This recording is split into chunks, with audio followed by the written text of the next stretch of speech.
네덜란드에서 항상 핵심이라고 보이는 선수는 프랭키 더용이거든요. 사디오 마네를 뽑은 게 살짝 좀 변수가 될 수 있잖아요. 에콰도르의 그 세대 교체를 좀 완벽하게 해냈다라는 평가가 있어요. 일단 카타르는 명단을 보니까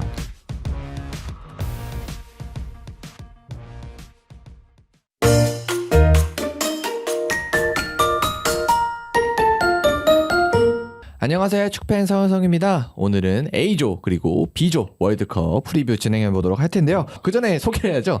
네, 나오신 분들 소개 부탁드릴게요. 네, 안녕하세요, 한예준입니다. 네, 안녕하세요, 이동근입니다. 네, 안녕하세요, 박병규입니다. 네, 그럼 말씀드린 대로 네덜란드부터 시작해보도록 할 텐데, 일단 네덜란드는 A조에선 가장 강한 팀으로 보이고, 그리고 최근 전적도 아주 좋아요. 보니까 올해는 진 적이 없네요. 네, 올해 무패를 기록을 하고 있는데 그 정도로 이제 가장 좋은 모습 보여주고 있기도 하고, 조편성에서 봐도 보이듯이 가장 좀 수월한 조에 뽑혔다고 평가를 할 수 있겠죠. 그리고 이제 명단을 쭉쭉 보니까 명단도 너무 좋아요. 최근에는 이제 네덜란드가 국제대회에서 좀 부진한 모습이 많았는데 이번에는 좀 다르다, 뭔가 이런 걸 보여줄 수 있는 라인업인데, 일단 수비 라인만 봐도 뭐 반다이크도 있고 아케도 있고, 그다음에 블린트 아직도 버티고 있고, 데브레이, 그다음에 제레미 프링퐁 요즘 되게 분데스리가에서 잘하고 있는데 되게 좋은 자원들이 많은 것 같아요. 델리우트도 있고. 네, 이제 좀 수비진에서 좀 예상대로의 발탁이 되었는데, 그래도 좀 특이한 점은 이제 뉴캐슬의 스펜 보트번이 탈락을 했다. 뭐 이런 정도로 정리를 할 수가 있을 것 같아요. 또 최근에 뉴캐슬이 또 아주 잘하고, 또 보트만이 그 일원 중에 하나였는데 좀 아쉬울 것 같아요. 네, 근데 이제 보트먼을 아마도 탈락시킨 이유는 이제 보트먼 선수가 주로 포백에서 뛰던 선수기도 하고, 그리고 네덜란드의 그런 빌드업 구조상 아무래도 3백을 사용을 하기 때문에 이제 포백이 익숙한 보트먼 선수가 탈락을 했다, 이렇게 볼 수밖에 없을 것 같아요. 하지만 이렇게 보트먼을 탈락시켰음에도 불구하고 그 자리에는 아케나 뭐 다른 선수들이 이제 훌륭히 소화를 할 수 있으니까, 그리고 뭐 네덜란드 입장에서는 전술적인 선택이어라고 정리를 할 수 있을 것 같습니다. 일단 네덜란드 수비진을 살펴보면 센터백 라인이 어마무시합니다. 반다이크, 아케, 그다음에 델리트까지. 그다음에 후보로 가도 벌써 더브라이, 팀베르, 더브레이. 더브레이 이렇게 가니까 수비 라인 진짜 구멍이 없는 것 같아요. 뭐 좀 로테이션을 돌린 경기에서도 강력한 모습을 보여줬는데, 아마 A조의 다른 팀들이 상대적으로 전력이 좀 약하기 때문에 수비 라인은 진짜 네덜란드는 믿고 봐도 될 것 같아요. 그래서 또 백스리를 사용하는 거기도 하고, 그리고 미드필더 라인으로 넘어가면 일단 프랭키 데용이 가장 먼저 보이고, 데용 외에는 이제 수비 라인처럼 엄청 화려하진 않은 것 같습니다. 그래도 좀 주목할 만한 선수들이 많아요. 뭐 텐이라든지, 아니면은 최근에 뭐 맨유와도 링크가 있는 케네흐 테일러라든지, 그리고 뭐 클라센이나 베르하위스, 더룬, 이런 선수들이 있거든요. 근데 저는 네덜란드에서 항상 핵심이라고 보이는 선수는 프랭키 더용이거든요. 그 백스리 안에서 내려와서 공을 잡고 직접 전반으로 운반을 하는데 굉장히 역동적으로 공을 운반하는 모습이 항상 보면 인상적이에요. 이렇게 네덜란드에서 이제 뭐 대용 선수는 빼면 안 되는 존재가 돼 버렸죠. 이제 그 정도로 이제 대용 선수가 네덜란드 국대에서 가지는 그런 존재감이 어마무시하고, 이제 거의 모든 공격은 대용으로부터 시작을 한다, 이렇게 얘기를 해도 될 정도로 대용 선수의 영향력이 굉장히 큰 팀입니다. 뭐 그리고 대용에 더해서도 뭐 다른 선수들도 다 기본 능력들은 가지고 있는 선수들이기 때문에 네덜란드가 중원에서도 좀 괜찮은 모습을 보일 수 있을 것 같고, 대용 중심으로. 네, 대신 이제 좀 미드필더를 살펴봐야 될 것은, 이제 그동안 국대에 발탁이 됐던 이제 미넨의 흐라벤베르가 탈락을 했다는 점이겠죠. 이제 아약스에서 미넨으로 이적을 한 선수인데, 이제 이 선수가 결국 이적을 선택한 게 흐라벤베르 입장에서는 최악의 선택이 되고 말았습니다. 월드컵 탈락을 했으니까요. 월드컵 명단에 들지 못했으니까. 그리고 또 지켜볼 만한 점은 바이날둠. 네, 역시 바이날둠 네덜란드의 역시 주장이었죠. 거의 완전 핵심과도 같은 선수였는데 큰 부상을 당해서 이번 시즌 아예 소화를 못하고 있죠. 그래서 바이날둠이 원래는 대용과 함께 네덜란드 중원의 중심이었는데, 이번에 빠지게 돼서 과연 그 자리를 누가 메울 것인가. 사실 네덜란드가 보면 제일 많이 바뀌는 조합이 바로 중원이거든요. 그래서 대용 외에 다른 한 자리를 누가 채워줘야 되는데, 그 선수가 아직까지 엄청 눈에 띄지는 않는 것 같습니다. 뭐 여러 선수들이 보고 있는데 최근에는 텐이 가장 1순위긴 하죠. 그래서 과연 네덜란드가 대용 외에 어떤 선수를 배치하고 어떻게 플레이 컨셉을 가져갈지가 가장 중요한 시점이 될 것 같습니다. 그리고 이제 포워드 부분으로 넘어가면, 네덜란드의 포워드는 일단 최근 떠오르는 신성인 각포 있고요. 그리고 멤피스 데파이가 소속팀에서는 그다지 많이 출장하지 못하지만 그래도 선발이 됐고, 그리고 루크 더용 뭐 든든하게 버티고 있고, 베르스트 뭐 이런 선수들이 있습니다. 베르바인도 있죠. 네. 맞아요. 베르바인도 이제 아약스 가서 토트넘에서는 좀 안 좋았는데 아약스 가서 또 살아나는 모습이었잖아요. 그리고 또 주목할 만한 선수로는 최근 PSV에서 굉장히 좋은 모습 보여주고 있는 사비 시몬스가 월드컵 명단에도 포함이 되다는 점. 그 점을 가장 주목할 만할 것 같아요. 포워드도 뭐 그렇게 엄청난 스타 선수는 없지만 그래도 되게 든든한 라인업이고 최근에 올라오는 선수들이 많기 때문에 포워드 라인도 진짜 무시할 수 없을 것 같아요, 네덜란드. 근데 이제 데파이 선수는 아무래도 최종 예선서부터 많은 골을 기록을 하고 있고 그리고 네덜란드 대표팀의 중심 공격수라고 할 수가 있겠죠. 그리고 이제 PSV의 코디 각포도 굉장히 주목해 볼 만한 선수인데 이제 PSV에서 한 10개 이상의 공격 포인트를 기록을 하면서 이제 굉장히 좋은 모습을 보여주고 있는 선수입니다. 대신 이제 포워드에서는 말런이나 단주마 같은 약간 발빠른 자원들이 탈락을 했는데 이제 그에 비해서 리크 더용, 베고르스트, 얀센과 같은 약간 타겟맨이라고 그러죠. 네. 이런 좀 빅맨들이 3명이나 뽑혔는데 오히려 이런 말런이나 단주마 같은 발빠른 윙어가 한 명쯤을 더 뽑아도 되지 않았을까 이런 생각이 들 정도로 좀 빅맨들이 많이 뽑힌 것 같다는 생각이 듭니다. 그리고 이제 라인업에 부상 회복한 지 얼마 안 된 클럽 브리의 노아랑이 발탁이 됐는데 물론 노아랑이 부상 전까지는 좋은 모습을 보여줬지만 이제 부상 복귀 이후에 약간 좀 부진한 모습을 보여주고 있거든요, 소속팀에서. 그렇기 때문에 노아랑의 발탁은 좀 의외라고 할 수 있겠습니다. 뭐 사실 벤투 이야기할 때 좀 했었는데 뭐 바넬 감독도 마찬가지로 고집이 있는 감독이고 뭔가 플레인 A를 고집하고 그다음에 뭔가 부상이 발생해도 똑같은 플레인 A를 실행해야 되니까 아마 그런 좀 등치 좋은 그런 스트라이커들이 많이 포진된 것 같은데 여기도 아마 그 플레인 A가 잘 안 풀리는 왜 말론이 없을까 이런 단주마가 없을까 이런 고민을 하게 될 수도 있을 것 같습니다.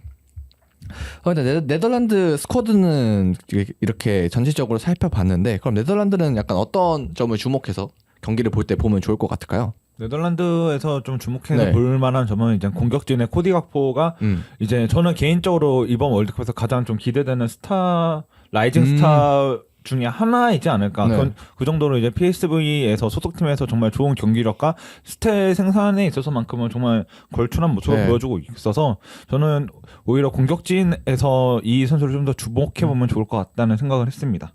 네, 8년 전에 이제 월드컵에서 그때 데파이가 네. 아주 좀 좋은 모습을 보여주면서 골까지 기록을 했잖아요. 네. 조별리그에서. 이제 그때도 PSV 출신 윙어라는 네덜란드 윙어라는 공통점이 있었는데 이번 월드컵에 코디 각포가 얼마나 좋은 모습을 보여주는지에 따라 빅클럽들의 관심이 집중이 될 것 같습니다. 사실 이제 이 선수가 여름 이적 시장 때 소튼이나 여러 팀들이 노렸다가 실패한 선수거든요. 맞아요. 정말 좀 핫했어요. 네. 네, 그 정도로 이제 많은 클럽들이 관심을 보였는데 결국 월드컵을 위해서 팀의 잔류를 선택을 했거든요. 이게 과연 이제 각포 입장에서 독이 될지 약이 될지 지켜보는 것도 좋을 것 같습니다. 저는 이제 마지막으로 얘기를 해보자면 탄탄한 수비 조직력과 프랭키 도용의 이 엄청난 에너지 레벨, 수비가 안정적이다 보니까 확실히 토너먼트 단계에 있어서는 높은 위치까지 올라갈 수 있는 팀이 아닐까라는 생각이 듭니다. 네, 그러면 이제 다시 살아난 네덜란드 여기까지 살펴보고 다음 팀으로 한번 넘어가 보도록 하겠습니다. 다음 팀은 바로 세네갈인데요. 일단 세네갈은 일단 명단에 보면은 저희가 아는 선수는 그렇게 많지 않은데 일단 마네가 가장 에이스라고 볼 수 있을 것 같습니다. 근데 바로 이 마네가 부상을 당하면서 출전이 불투명했지만 어쨌든 명단에는 들어가게 됐어요. 마네가. 뭐 살짝 토템 같은 느낌이죠. 뭔가 경기를 뛰진 못해도 너가 바라봐주고 있으면 우리는 힘을 얻을 수 있어 이런 느낌으로 좀 뽑은 것 같긴 한데 저는 개인적으로 이 사디오 마네를 뽑은 게 살짝 좀 변수가 될 수 있잖아요. 그러니까 스노우볼이 잘못하다가 굴러갈 수도 있겠다라는 생각을 좀 하긴 해요. 어쨌든 간에 실질적으로 경기를 뛸 수 없는 선수니까요. 네, 저도 이제 이런 경우를 생각해봤는데 결국 이제 부상 중이지만 어쨌든 명단에 합류를 시켰잖아요. 이게 저번 월드컵에 이집트의 모하메드 살라처럼 이제 살라 선수가 그때 챔피언스리그 결승에서 라봇 선수한테 부상을 당했잖아요. 그래서 좀 출전이 불투명했는데 이제 18년 월드컵 때처럼 그때 살라가 2, 3차전에 뛰었는데 이제 마네의 경우도 그런 경우를 노리는 것 같습니다. 그래서 이제 1차전에는 출전이 불투명하지만 아니면 2, 3차전에다 출전을 시키겠다. 이런 의도를 가지고 마네 선수를 뽑은 거라고 생각이 듭니다. 근데 마네는 힘줄 파열 부상이라고 제가 들었는데 네, 비두 오른쪽 네. 비골이라고 그러죠. 근데 힘줄 파열이 과연 이렇게 빨리 회복이 되나? 뭐 힘줄 뭐 염좌라면 빨리 회복이 될 텐데 파열이면 쉽지 않을 것 사실 같은데. 좀 오래가는 부상이거든요. 근데 또 뉴스 보니까 최근엔 또 주술사를 부상 회복을 위해 고용을 했다고. 근데 그 정도로 이제 좀 간절한 네, 거겠죠. 그렇죠. 약간 한국에서도 이제 손흥민 부상 당하면은 네. 저희도 막 무당을 불러야 된다. 아니, 그런 게 있잖아요. 네. 그런 농담으로. 팀의 절대적 에이스니까 그런 얘기가 나오는 게 아닐까 싶습니다. 이 선수들 제외하고라도 에이스라고 할 수 있는 첼시 소속 선수들인 뭐 에두아르 맨디나 칼리두 쿨리발리 같은 경우에는 최근에 소속팀에서 조금 밀렸잖아요. 네. 그렇죠. 그러다 보니까 확실히 좀 세네갈의 이 네임밸류를 딱 봤을 때 살짝 조금 아쉽다? 라는 생각이 저는 드는 것 같아요. 네, 네. 그리고 또 이제 그 두 선수를 제외하고도 약간 소속팀 주전에서 좀 밀린 선수들이 많은 것 같아요, 라인업에. 그쵸. 이제 밀란의 포데 발로 툴에 예. 그리고 람팔레스 이제 맨디나든지 네, 이제 토트넘에 있는 파페 마타스, 음. 히세, 사르 뭐 이런 선수들이 좀 주전에서 밀린 선수들인데 또 경기 감각이 얼마나 될지도 좀 미지수인 것 같습니다. 일단 또 세네갈 같은 경우는 최근 폼도 크게 좋진 않기 때문에 일단 이란하고도 비겼고 스페인한테는 졌고 그다음에 르완다도 간신히 이기는 모습 보여줬거든요. 그래서 폼이 그렇게 좋진 않은 상황에서 과연 마네까지 부상으로 빠졌다. 여기서 어떻게 뭔가 성과를 내야 될지 좀 고민이 많이 될 것 같고 뭐 그리고 중원에 가면은 이드리시아 걔도 있거든요. 네, 이들에서 걔도 있는데 걔가 근데 최근 들어서 소속팀에서는 좀 에이징 커브라긴 좀 그런데 어쨌든 간에 그 한참 좋았을 때보다 확실히 좀 떨어지는 모습을 많이 보여주고 있거든요. 그렇기 때문에 그것도 어느 정도 이제 세네갈에서는 지금 걔가 거의 주전으로 이제 뛰고 있는데 이거 걔를 어떻게 잘 보좌해 줄 것인가 그리고 걔의 컨디션을 어떻게 잘 유지시켜 줄 것인가 이것도 세네갈한테는 좀 관건이 될 수 있는 문제라고 생각합니다. 네, 그리고 또 세네갈 저번에 레이전스컵이죠. 네. 이제 그곳의 스타였던 부나사르도 부상으로 출전이 불가능한데 이제 그 컵에서 좋은 모습을 보여줄 정도로 부나사르 선수의 세네갈 대표팀에서의 영향력은 절대적이었거든요. 이제 부나사르 선수가 부상으로 출전이 불투명해지면서 그 세네갈의 고민이 좀 더 깊어질 것 같습니다. 맞아요. 세네갈이 네이션스컵 우승하면서 폼을 계속 끌어올리고 월드컵까지 진출하면 딱 이어오고 있었는데 이제 그 다음에 이제 주전 선수들이 네. 몇 명 낙마하면서 아쉽게 되었죠. 쭉 좀 분위기가 떨어진 상황인데 일단 전력 자체는 네덜란드 2에서 2등 팀이라고 봐야 되는데 A조에서 과연 이런 부상 변수가 어떻게 작용할지 크게 지켜봐야 될 세네갈인 것 같습니다. 네, 그리고 세네갈에서 좀 지켜봐야 될 새로운 선수가 있는데 이제 챔피언십에서 득점 1위를 기록하고 있는 일리만 은디아이라는 선수입니다. 이 선수가 이제 셰필드 유나이티드에서 뛰고 있는데 거의 뭐 챔피언십의 앙리다. 약간 이런 말도 안 되는 수식어가 붙을 정도로 제가 붙인 겁니다. 그런 모습이 있나요? 너가 붙인 거야? 나한테 이미 붙어져 있다고. 그 정도로 사실 현지에서 그런 농담이 있는데 그냥 여러분들이 이해하기도 좋을 것 같아서 이런 별명 붙여봤고 어쨌든 챔피언십에서 득점 1위를 기록을 하고 있고 그래서 좀 빠른 돌파와 그런 득점력을 보여주고 있기 때문에 이제 충분히 토너먼트 조커로 쓰이지 않을까. 마네 선수가 빠졌기 때문에 이런 정말 크랙 자원이 절실한 상황에서 뭔가 좀 떠오르는 라이닝스타가 잘 활용이 되면은 또 세네갈도 기존에 예상했던 파워를 다시 보여줄 수도 있을 것 같습니다.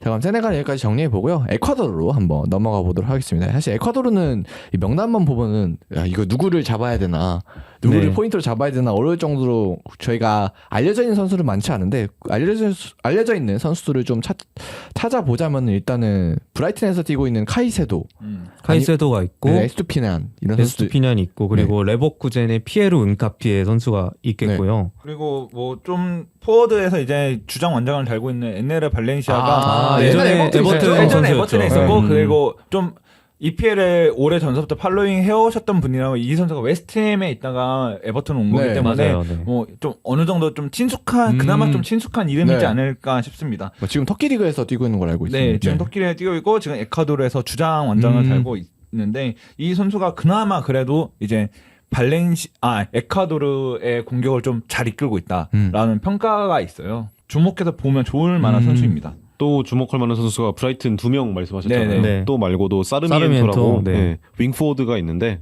이 선수도 꽤 괜찮은 모습 보여줬고 가장 최근에 리그컵 아스날과의 경기에서도 어시스트 하나를 기록을 했었거든요.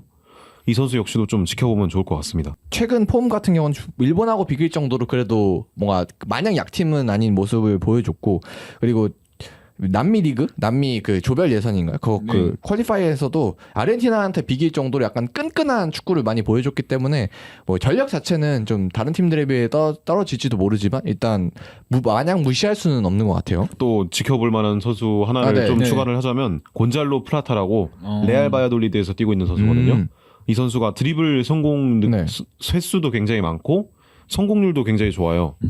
이 선수가 좀 개인 기량이 좋은 선수이기 때문에 역시 또 지켜볼 만한 선수이지 않을까라는 생각이 듭니다. 그리고 뭐 아까 말씀해 주셨듯이 이제 에콰도르가 좋은 모습을 보이고 있는데 에콰도르가 일단은 이제 기사 쪽에서 나오는 이제 좀 평가를 보면은 이제 여기 감독이 구스타보 알파로라는 이제 감독인데 이 감독이 에콰도르의 그 세대 교체를 좀 완벽하게 해냈다라는 평가가 있어요. 그래갖고 이제 신세대를 대거 투입하고 이제 9세대 베테랑을 조금은 남겨둬서 전체적인 좀 스쿼드 밸런스나 이런 걸 좀 잘 만들어놨다. 그리고 팀 조직력도 많이 끌어올려놔서 아까 말씀하신 대로 아르헨티나랑 비겼듯이 좀 팀의 전체적인 밸런스, 그러니까 좀 살짝 예전에 칠레 같은 느낌이 이제 드는 팀이죠. 칠레도 막 그렇게 막 유명한 선수는 이제 알렉시스 산체스나 이제 아르투로 비달, 아르투로 비달, 이렇게 두 선수가 있고 그 외에는 솔직히 좀 유명하지 않은 선수들이었지만 뭐 그 코파도 우승하고 월드컵에서 좋은 모습 보여줬잖아요. 저는 에콰도르가 그 정도 포지션 정도 되지 않을까 싶습니다. 네, 그리고 이제 에콰도르의 명단을 살펴보면은 이제 26인이잖아요. 이제 그 중에 골키퍼 2명을 제외를 하고 이제 30살 넘는 선수가 4명밖에 없어요. 그 정도로 세대 교체가 좀 잘 된 것 같네요. 그 정도로 세대 교체가 좀 잘 된 팀이고 젊은 선수들이 많은 팀이다 보니까 좀 많이 뛰는 축구를 표방하면서 상대 팀을 좀 어렵게 만들 수 있을 것 같은 생각이 듭니다. 네, 그럼 A조 팀들은 다 살펴봤는데 과연 A조 결과는 어떻게 될지. 저희 카타르 맞다. 주인님 까먹었습니다. 대화 또 죄송합니다. 마지막 한 팀 어디지 했는데 카타르네. 네, 맞아요. 그럼 마지막 팀인 카타르로 넘어가 보도록 할 텐데요. 일단 카타르는 명단을 보니까 아는 선수가 저는 한 명도 없습니다. 하나도 모르겠어. 사실 이제 좀 아랍 쪽 이름이 많아가지고 저희 입장에서 좀 곤란할 수 있거든요. 좀 읽기도 굉장히 복잡하고 사실 이스마일 모함메드 이런 선수 좀 읽기가 어렵습니다. 어쨌든 뭐 여기서 좀 미약하게나마 자유조사를 해봤는데 이제 알모에즈 알리란 선수는 이제 1919년이었죠. 이제 19년도 아시안컵 득점왕을 수상한 선수입니다. 그때 이제 우승할 때. 네, 이제 9골로 득점왕을 수상을 했는데 이게 아시안컵 기록이라고 그래요. 최다 득점 기록이라고 합니다. 그리고 또 아크람 아피프란 선수가 있는데 이 선수는 공격수입니다. 이 선수가 해외 리그 경력이 있는 선수라고 하는데 이제 라리가의 비아레알이나 스포르팅 히온에서 뛰었고 그리고 벨기에 리그의 웨펜에서 뛰었던 경력이 있는 선수입니다. 그리고 뭐 좀 더 추가해 보자면은 이 카타르가 그 감독이 바르셀로나 유스 코치 출신이라고 해요.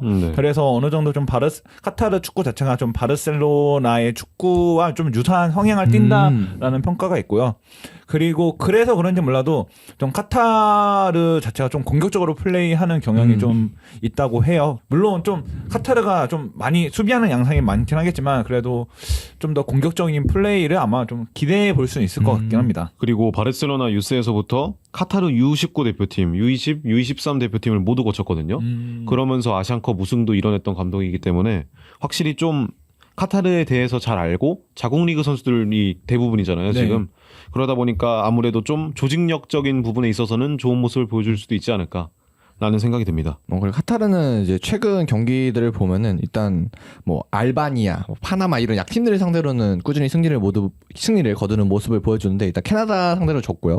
그리고 슬로베니아 그리고 칠레 상대로는 비기면서 전력 자체는 뭐 강팀 상대로 좋은 모습을 보여주는 그런 팀은 아닌 것 같아요. 하지만 뭐 가장 큰 이점이 있다면 아무래도 홈이라는 점이겠죠. 그렇죠. 뭐 저희도 2002년 때 그 홈버프를 좀 경험해 봤던 입장에서 홈버프 좀 받으면은 또 이게 어떻게 될지 좀 모르잖아요. 사실 뭐 개최국 탈락 징크스를 가지고 개최국은 이제 거의 탈락하지 않는다는 징크스가 있었는데 이제 2010년에 남아공을 제외하고는 개최국이 16강에서 탈락을 다 하지 않았어요.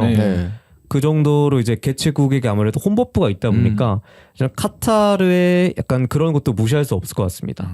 뭐 사실 지금은 좀 축구계에서 퇴출되긴 했지만 러시아도 2018년에 잘했거든요, 생각보다. 네, 그렇죠. 근데 그때는 너무 많이 뛰어서 약간 그런 의혹이 있긴 했지만 하여튼 어쨌든 그 정도로 개최국이 가지는 이점이 크다는 거겠죠. 그래서 개최국이 가진 이점을 카타르는 노려봐야 될 것 같습니다. 자, 그럼 이제 진짜로 A조 4팀 다 살펴봤으니까요. 한번 순위 정리, 예측, 흐름이 어떻게 될지 이런 거 얘기해보고 마무리하면 될 것 같습니다. 어디부터 갈까요? 네, 저부터 하겠습니다. 순위는 이제 네덜란드는 일단 1위를 확실히 할 것 같고, 저는 개인적으로 에콰도르가 2위하고, 오. 네, 에콰도르 2위하고 3위 이제 카타르, 4위 이제 세네갈로. 와, 4위가 세네갈인가요? 네, 4위 세네갈. 그럼 에콰도르는 어느 팀을 좀 잡을 것 같아요? 에콰도르가 솔직히 세네갈이랑 카타르 좀 잡을 것 같다는 생각이 들어요. 에콰도르가 그리고 뭔가 우리가 잘 정보가 많이 없어서 그렇지 뭔가 숨겨진 복병 같은 느낌이 살짝 들기 때문에 에콰도르를 좀 더 높이 평가했고, 카타르를 3위에 준 거는 딱 하나입니다. 홈버프 때문에. 뭐 어떻게라도 뭐 승점을 좀 따지 않을까, 그런 생각에 3위로 측정했습니다. 그리고 세네갈이 뭔가 의외로 아까 말씀하셨던 대로 뭔가 주전 선수 낙마나 이런 것들에 있어서 좀 전체적인 밸런스가 좀 안 좋은 것 같은 이제 느낌이 들더라고요. 그렇기 때문에 이제 세네갈이 좀 충격의 3패로 충격의 3패 내지는 이제 1무 2패 이 정도로 이제 탈락하지 않을까. 저도 의견이 아예 똑같아가지고 조금만 더 덧붙이자면 세네갈이 1차전이 네덜란드예요. 네네. 아무래도 좀 분위기를 많이 타는 아프리카 팀이다 보니까 여기서 만약에 뭐 만에도 못 나오고 뭐 이런 식으로 패배하고 이런다면 그 앞서 말했듯이 세네갈이 좀 안 좋지 않을까. 그리고 카타르도 역시 홈 버프다 보니까 3위 하지 않을까 라는 생각이 듭니다. 저도. 네, 저는 좀 의견이 다른데 이제 네덜란드 1위 똑같고요. 하지만 저도 세네갈이 2위를 할 것 같다는 생각이 듭니다. 저는. 세네갈이 아무래도 부상 선수가 많지만 이제 에콰도르에 비해서 그나마 좀 유명한 선수들이 많고, 그리고 또 이제 저는 맨디 선수가 의외로 토너먼트에서 굉장한 모습을 보여줄 것 같거든요. 에두아르 맨디. 네, 에두아르 맨디가 아무래도 그런 뭐 빌드업 보면은 불안하지만 이제 세네갈 대표팀이 빌드업을 주로 한 팀이 아니니까 오히려 선방 능력에서는 좋은 위치에 있는 골키퍼이기 때문에 이런 대회에서 좀 좋은 모습 보여줄 것 같은 생각이 듭니다. 그래서 세네갈이 2위를 할 것 같고, 저는 에콰도르 3위, 카타르 4위라는 약간 정배로 가보도록 하겠습니다. 저는 개인적으로 네덜란드 1위는 부정할 수가 없을 것 네, 같고, 그거는 어렵죠.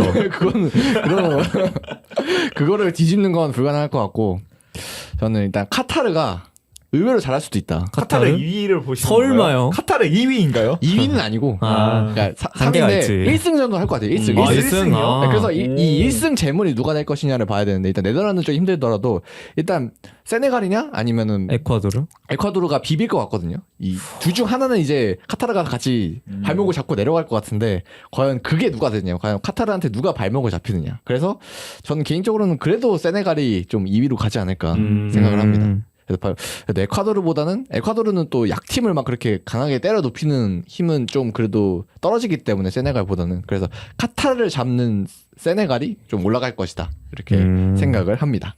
자, 그럼 A조는 여기까지 정리해보고요. B조로 한번 넘어가 보도록 하겠습니다.